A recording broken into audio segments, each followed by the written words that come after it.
আমাদেরকে আল্লাহ রাব্বুল আলামিন তার রহমত থেকে নিরাশ হতে বারণ করছেন। যে যত পাপ করেছে জীবনে,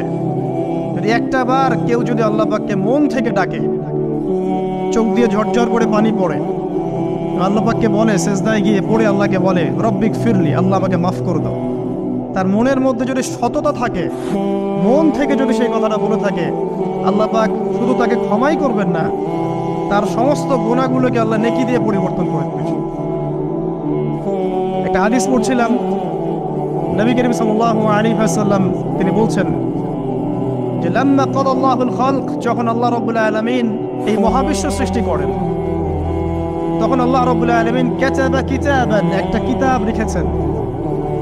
একটা কিতাব আছে আল্লাহর কাছে,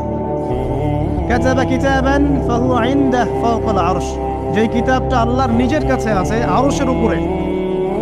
সেখানে আল্লাহ পাক লিখে রেখেছেন